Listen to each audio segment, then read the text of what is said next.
In this video, I'll be taking you through my process for designing a website for the famous restaurant Hawthorne from the movie The Menu. I'm always up for a new creative challenge, and after watching the movie, I thought, what would it be like to actually make a reservation for Hawthorne? So like any normal person would do, I went to work designing it using nothing but Figma and Photoshop. So let's get into it. So to get the images and colors I'll need, I'll have to use screenshots from the movie itself and edit them to fit my needs. So first we need a color and general theme for the website, and after an excessive amount of searching the web, I settled on these images which I think most accurately represent the theme at Hawthorne. I took these images into Adobe's color wheel. If you haven't seen this, definitely check it out. It's such a cool feature that Adobe offers for free. Now I wanted to keep this site simple, so we'll need 3 core pages: a home page, a page to explore past menus, and a place to make reservations. Now for the hero image, I knew I wanted to use the chef in some way as the highlight, but I wasn't quite sure how. And after some searching, I found this image, did some editing, put it on the website, and after seeing it, I knew it wouldn't quite work. If you look at the image here or here, they cropped it at a strange place on the body, so it's really hard to make this work. So I was back to searching, and then I found it, the perfect picture. Cleaned it up, and we're off.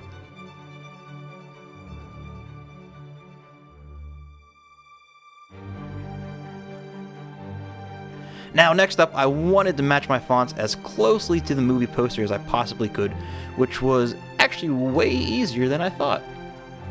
Now at this point, I'm more focused on just getting words on paper, so to speak. The verbiage will be tweaked, the overall design will be tweaked, but my creative process starts by just getting it all out there for me to visualize.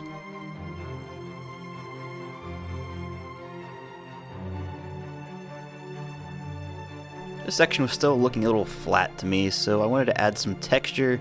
So I found this scene in the movie which had the door in it, and it actually made the perfect background here to add a little depth and a little texture. Alright, it was time to get a logo in place and start bringing this theme together. So I grabbed the best one I could find, smoothed out the details to make it pop, and voila. Add some fancy text and we have ourselves a logo. Not too shabby. I'm still not sure what I'd like on the homepage, so I just start filling in images and ideas to see what I visually like and kind of what sticks.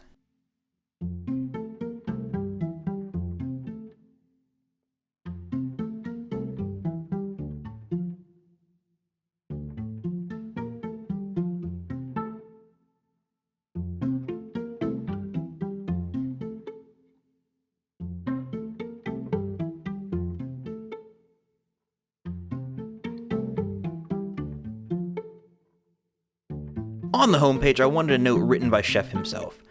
Now, I'm not a writer, so I'm bringing in a little help from our good friends at ChatGPT.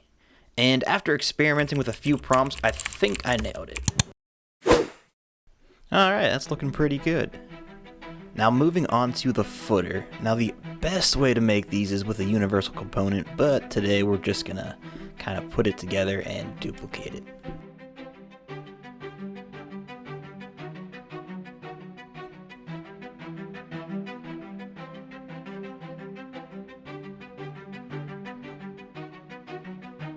And of course, we can't forget the footer. It's the subtle details, you know?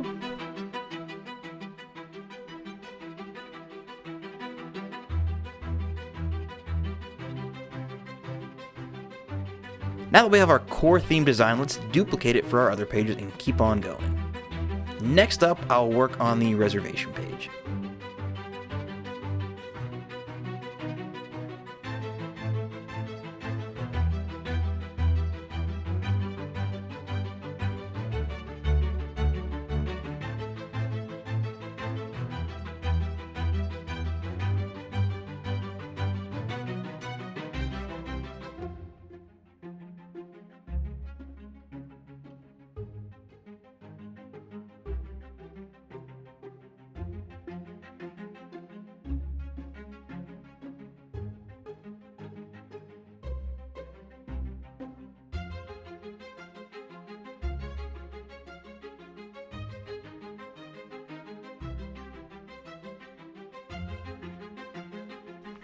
And again, I enlisted the help of ChatGPT, and instantly we have a new section. Now, to me, that looks like total word vomit, So let's clean it up just a little bit. After moving the ship down here, just to get it out of the way, I did what's called chunking. Now, chunking in UX is where you take vast amounts of information and break them down into smaller sections where people can better understand it when they're going through the page. And I think this is already looking much better.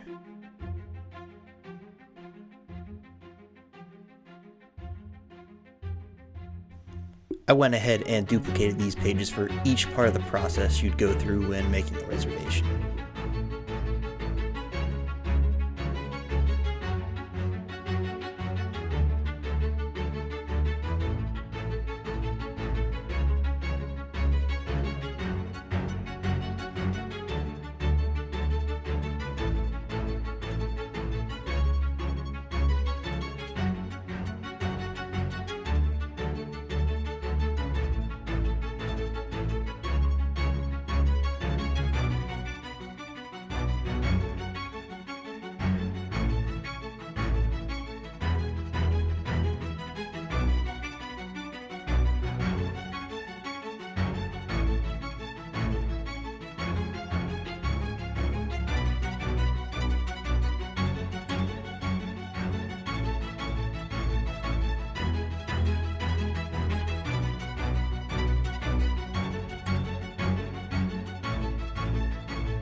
Now for the menu page, I wanted it to feel like you were in the kitchen, so I found this perfect screenshot that fits the mood.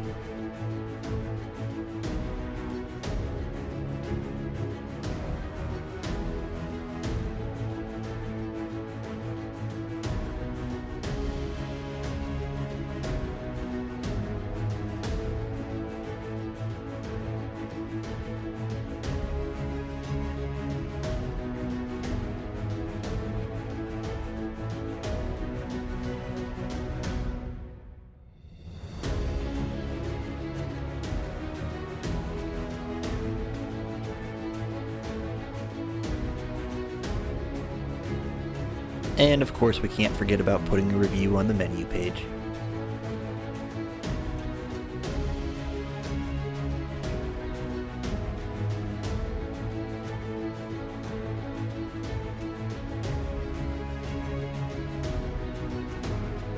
This is looking pretty cool. Finish it up, let's do some light prototyping, and we should be done.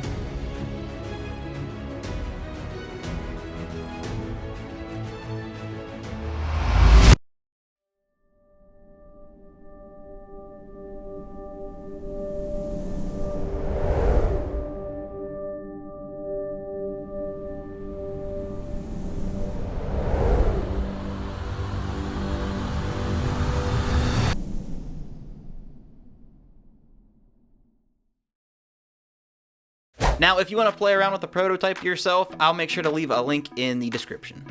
And if you thought that design was cool, make sure you check out this video where I designed something even cooler. If you like this video, don't forget to hit that like button and subscribe so you don't miss any cool designs in the future. And as always, I will see you in my next video.